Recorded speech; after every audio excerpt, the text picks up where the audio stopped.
Great.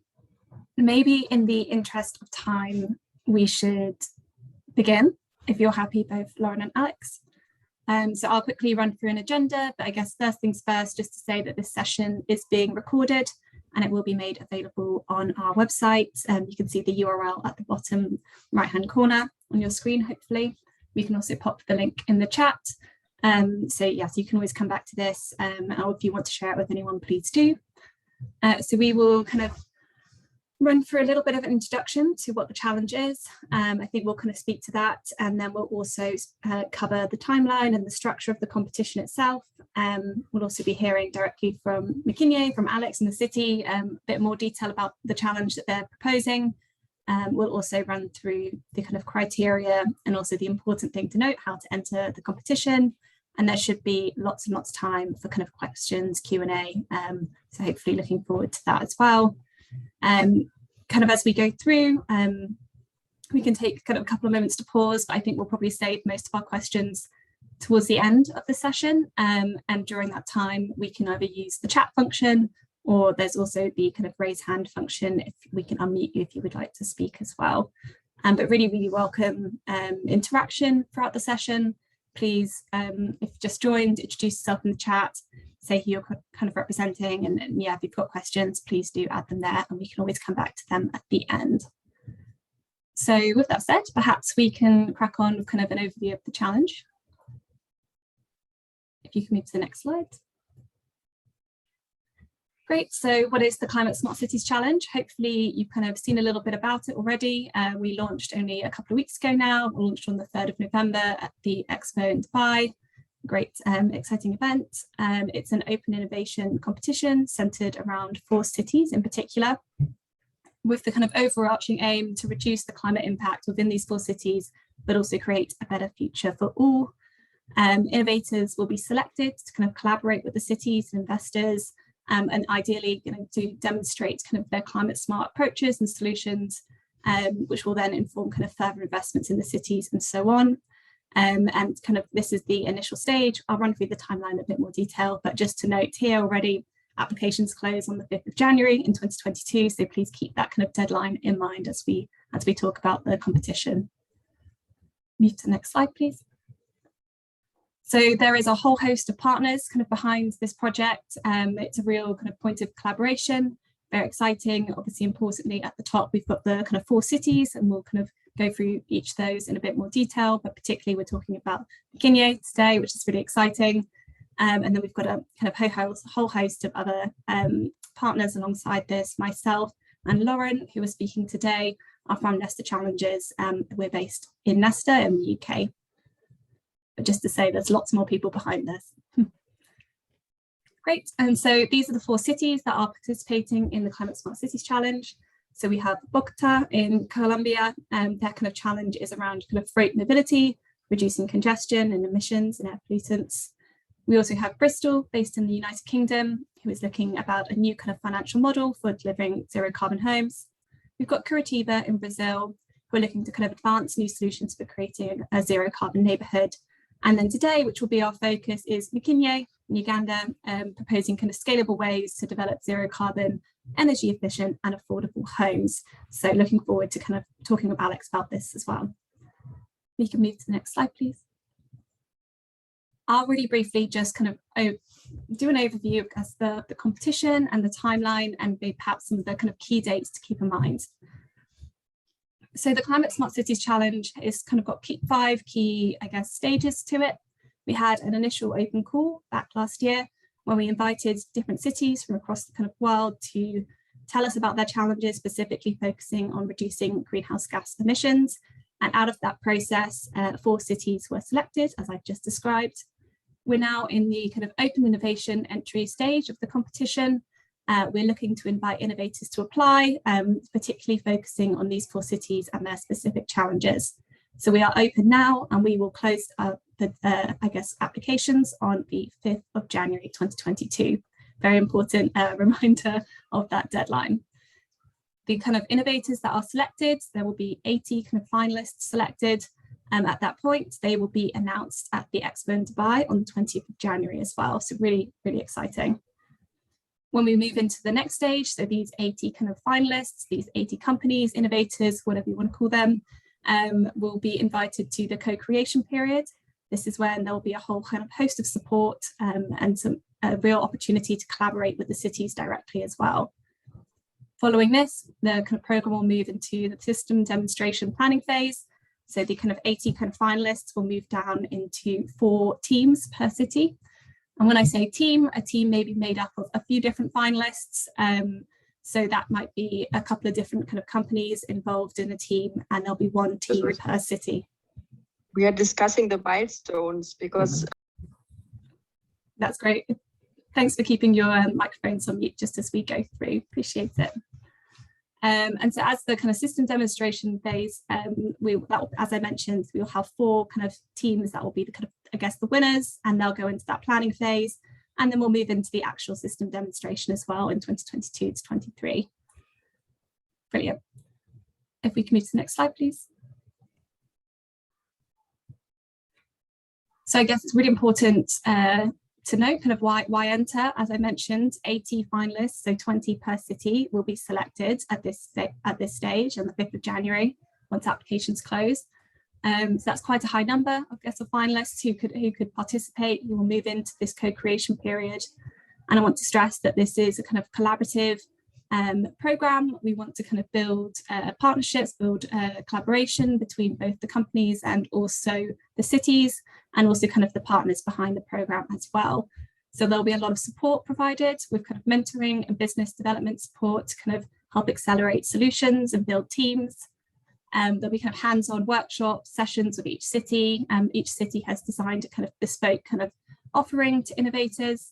There'll also be matchmaking support for teams as well to help them kind of develop their proposals and then hopefully kind of build a winning team to go on to the next stage.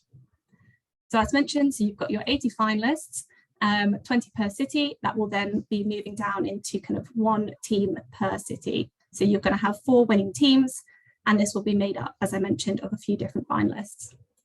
And these will be able to share 400,000 euros to kind of plan those demonstration phase. And then we will move into the system demonstrations, as mentioned, to really kind of demonstrate the solutions that they've been developing over this period, hopefully within the cities that they're working with. We can move to the next slide, please.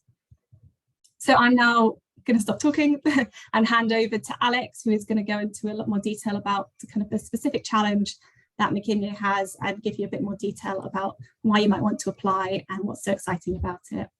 So Alex, over to you.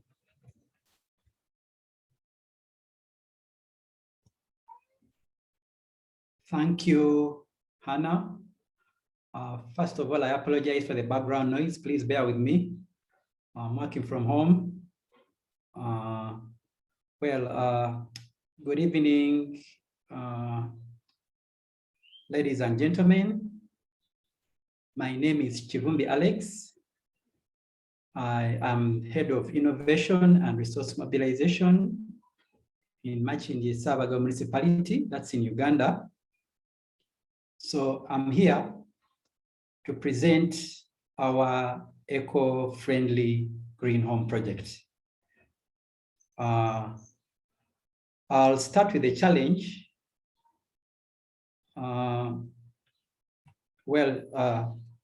It's being displayed on the slide there, but then I'll do a little bit more elaboration. So Makindye Ssabagabo is one of the fastest growing cities in the Greater Kampala metropolitan area, with a rapid population growth of almost 10% per year. The city faces a dual challenge of high emissions, with the residential housing accounting for 9% of actual greenhouse gases, coupled with an acute shortage of housing projected at over 189 units by 2023. This is largely due to the unplanned and informal developments taking place, especially in the upcoming peri-urban areas of the municipalities.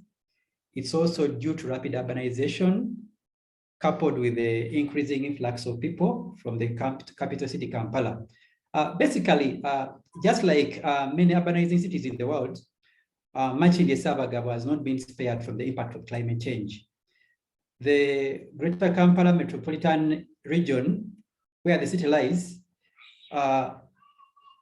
is experiencing, of course, rapid urbanization growth, which are some of the drivers of greenhouse gas emissions. And the city basically experiences occasional flooding resulting to fatalities, air pollution, increasing particulate matter associated with both largely with human activity. The city is also relatively new. It came into existence in 2016. And of course, people had very high expectations, being elevated from a lower local government to a municipality. They expected quick results, better improved services, but this was not possible. And largely because we are resource constrained. So we grabbed this opportunity with open arms of the climate city challenge. And that's why we're here trying to liaise with the development partners to see how we can be assisted to address this challenge. So basically, with that brief background, the city, next slide, please. Next slide, please. Yes, these are some of the earlier statistics that I highlighted. So basically, as a city, we therefore need to develop scalable, affordable green technologies and models to accommodate the growing population sustainably. And what is our focus? Like I said earlier, the greenhouse gases associated with residential buildings and homes are largely a result of both unsustainable production and use of building materials like earth bricks, clay bricks, coupled with unsustainable building techniques, indiscriminate disposal of solid waste and water, failure to harvest rainwater, dependency on biomass for household energy needs, and then failure to adopt energy-saving techniques and lack of green spaces. So basically, our focus, basically, in this challenge, we are looking at, can somebody come and help us address the challenge of building materials, sustainable building materials? Can somebody come up and address that? Then energy efficiency among the households, I've talked about that. Many of them depend on biomass for their energy needs. And then initially we've not been used to air conditioners, but you know, because of climate change, many people are having to buy air conditioners. So can somebody help us design a house that can remain cool with minimal use of an air conditioner? These are some of the aspects we are talking about. Then we are talking about waste management. Waste is a nuisance, but it can also be a resource. Can somebody come and address that challenge, convert the waste to valuable materials? Then, of course, the other aspect is manufacturing processes of these materials. Most of most of the farms producing building materials in Uganda, of course, are producing conventional building materials. And of course, they lack the skills. They don't have the machinery to come up with green building materials. So can somebody come and address this? Then water systems. I talked about water harvesting. We have a lot of rain down here in Uganda. So most of the water is put to waste. We need a solution to that. Then, of course, holistic green designs. This is very, very critical. Many of the homes, I use the conventional designs.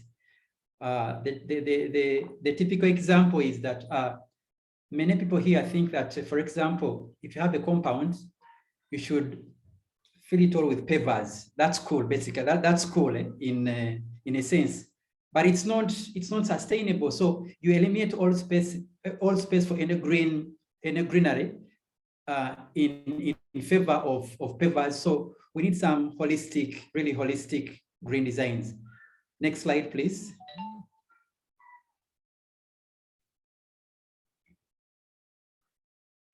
Next slide, please. Okay.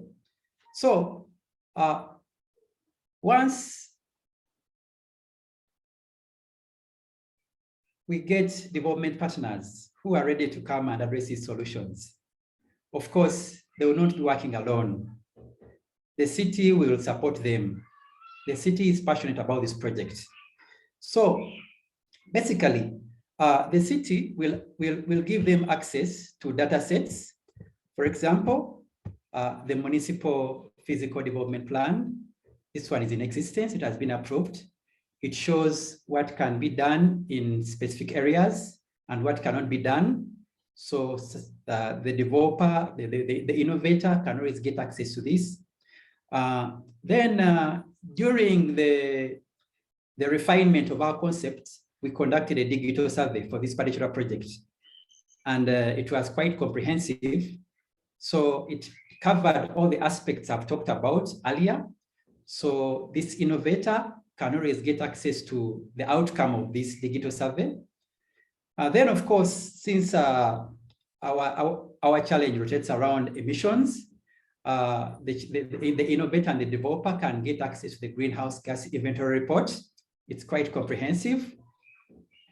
We do have the municipal local economic development strategy 2022, it's supposed to be 2021, 2027. Sorry about that. It's available.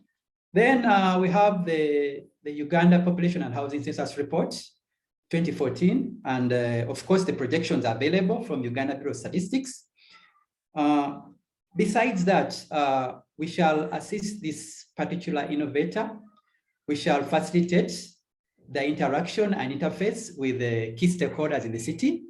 Of course, we have the mayor, the newly elected mayor, who is also an engineer, the city manager or administrator, the relevant city technocrats from natural resources, health, works, community development. So they'll have access to this. Other local leaders that may be deemed necessary. Then, of course, there are other institutions like the Uganda Green Building Council. There is the Uganda National Building Review Board.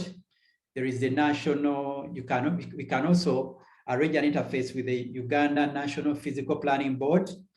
And of course, city residents and community members as deemed necessary. So next slide, please.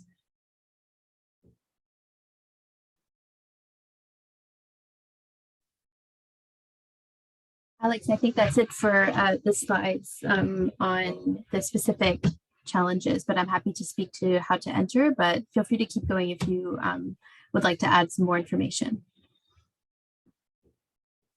Well, basically, that's the comprehensive brief I can give about this challenge in Makindye Ssabagabo. So we are not working alone, like Hannah pointed out. We've been getting technical support from UN Habitat to refine this concept. We've been working with Nesta Challenges and a number of organizations from Sweden. So I acknowledge their support, and I believe even if the innovator comes on board, we shall still access their support. So I have no doubt that we shall get there. I thank you. Great, thank you so much, Alex. So hi, everyone. My name is Lauren, and I'll be speaking to a little bit about how to enter, who we're looking for, who's eligible to participate. So each city's challenge is pretty complex and requires many different solutions working together to achieve the city ambitions, like Alex mentioned earlier. So we're seeking kind of a variety of proposals that can contribute to solving the problem We don't expect a single organization to overcome every barrier. But finalists, like Alex mentioned, will be working with those city stakeholders to fine tune the proposal, adapt to the city context, and form relationships and create teams of partnerships in each city. So we're looking for innovators like technologists, SMEs, startups, developers. It could be finance experts with relevant ideas and solutions to each city specific call to action.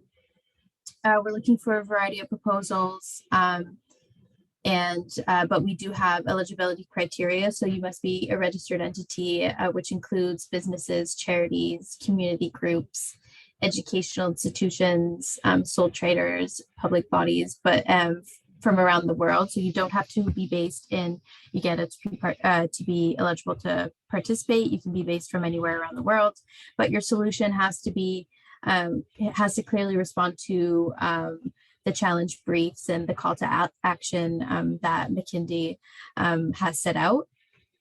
So ahead of getting your application together, we would highly recommend that you read the challenge brief specific to the for Makindye, and that you also read our terms and conditions as well. You can make separate applications. You have to make separate applications for each organization. If you have any questions specific on that and you would like to make several applications from the same organizations, please do email us. And for our criteria, so all eligible applications for all of the challenge will be assessed on the same criteria outlined on this slide. There's 4 key elements that we're looking for. So impact and innovation. So does your solution have the potential to achieve the desired impact?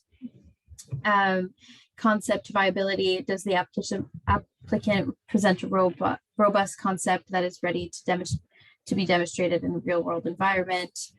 So we'll be looking at the technical feasibility of it, your business model, and have you considered user engagement, and customer engagement as well. The third one, collaboration potential. So are you well suited to join a team, and will engagement with the city support their vision? So are you willing to kind of collaborate with new partners and integrate your solution or the solution of other partners with others? And also your willingness to collaborate directly with the city as well. And then lastly, the capability. So do you have kind of a track record to deliver the solution that you set forth in your application? And what's your experience and expertise working on the solution, or how do you intend to do so?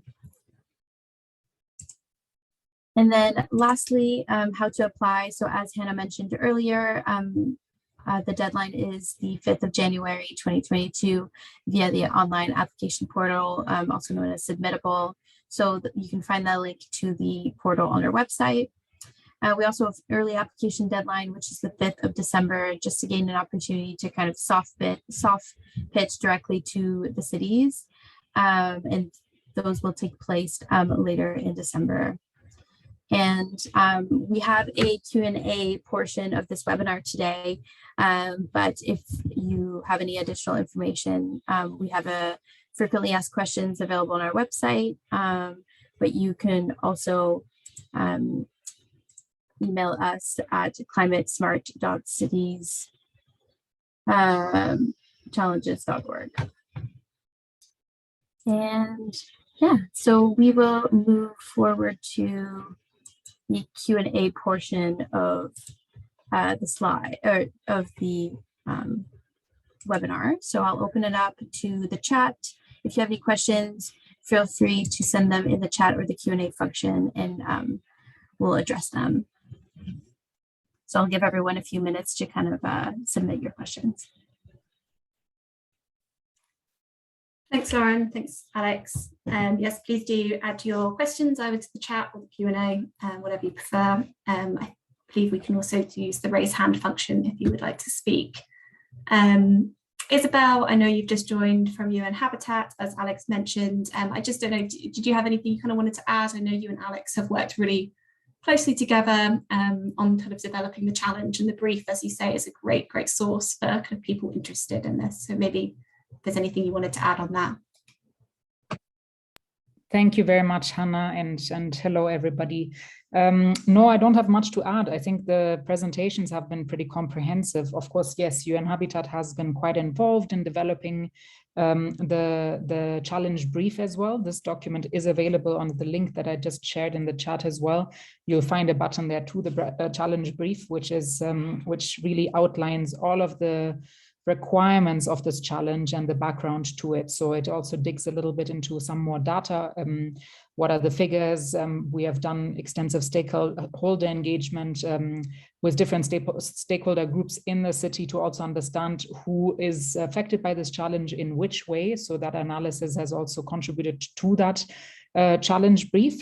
And now, of course, what we are quite interested in is just seeing what kind of solutions are out there that could be shared with us through this challenge. And so we're curious. And I think what the team mentioned already from Nesta is also that our hope really is that innovators collaborate. So there will not be a single innovator or SME also that will in the end implement the winning solution, but it will be ideally an effort among different stakeholders so that we can also source for good ideas among the different partners that actually end up applying. So I think that is something to note to those who wish to apply. But I think that also creates a lot of room for new innovation and new creativity among the ideas that will be submitted. So we are also looking forward to seeing what those synergies could look like, and that will come in the step after the submissions have been made. But that is maybe the only other thing to note, and that had been mentioned earlier already as well. So I'll leave it here. If there's any questions, yes, please do feel free. Otherwise, we are assuming that we all made a brilliant presentation and it is all very clear. Thanks, Isabel. Yeah, maybe just give everyone a minute or so just in case. And then, yeah, if you've got follow-up questions, I think the email is in the chat. We've also on the website. Would really encourage going and exploring the other cities' challenges as well. Very interesting. I can see one comment in the Q&A section, so not in the chat section, but in the Q&A section. Curious to ask if an innovation outside of the specifications would be eligible. So, for instance, would an innovation in transport for the same city also be eligible? That's the question that I can read here. I'm happy to answer that one. I think when it would need to address the challenge statement, as kind of Alex has outlined the challenge, and you can kind of find the kind of clear statement on the website. It is specifically around kind of affordable green homes. I think there's quite a lot of room within that to get creative, but you will need to explain how your specific solution or offering addresses the challenge. So I hope that helps. Please do jump in, anyone else, if you've got anything further to add on that. It seems like we have another one from Jack. So if we intend to work with our partners in Uganda and wider region, can our applications hold tremendous overlap similar answers as we are proposing the same idea? Yeah, I mean, I can answer that one, I think, as well, if that's easy. I would say that yes, as we said, we do want kind of separate applications to see what kind of organizations are coming through, but we understand you might be applying with partners who already, and partnerships already existing. That's absolutely fine, and we understand that there will be crossover within those applications, and actually that will be useful for us. There's room on the application form for you to kind of indicate which partners you're applying with as well, and so that will be clear. But yeah, thank you for your question, Jack. Hope that helps.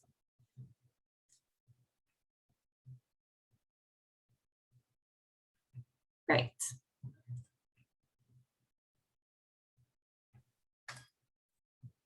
Just if anyone else has anything further to add, please do pop in the chat or Q&A or raise your hand.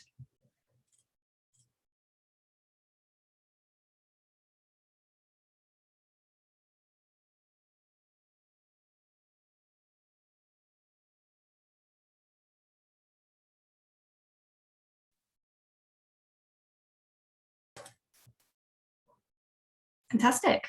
I think, Isabel, as you say, we've clearly been very clear. So thank you everyone for joining.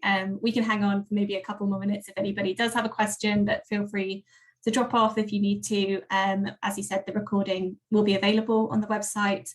We're here to help. The team is here. As you see, there's a kind of big group of partners behind the initiative. So please do get in touch if you're interested in learning more. And yeah, we really look forward to receiving applications to the challenge.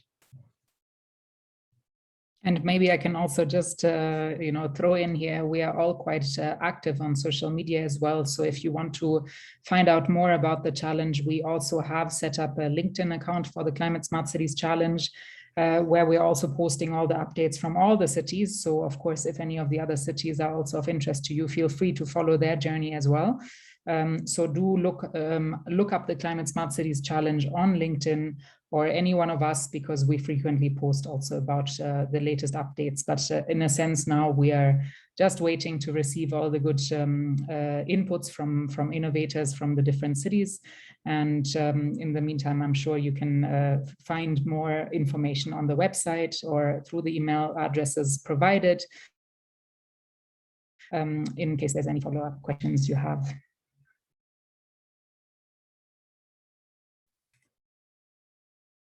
Great. Thank you, everyone. Alex, any kind of final words from you as well?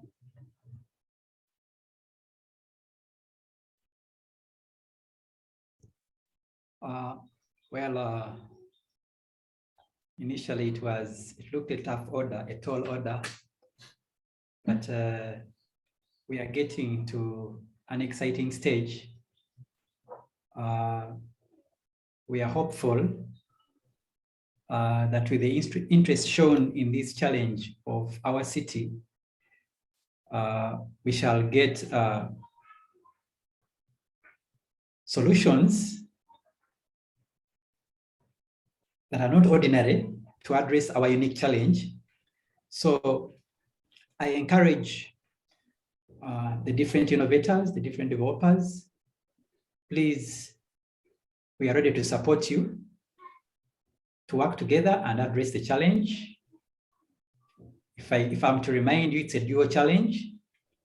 It's about emissions and housing shortage. So please, you're welcome anytime in Ssabagabo. We shall work together. We shall support you. I thank you. Thank you, Alex. Thank you, Isabel. Thank you, Lauren. Thank you, everyone on the call today. I really appreciate it. And there's lots of links in the chat for you to go and keep up to date with what's going on with the competition and so on as well.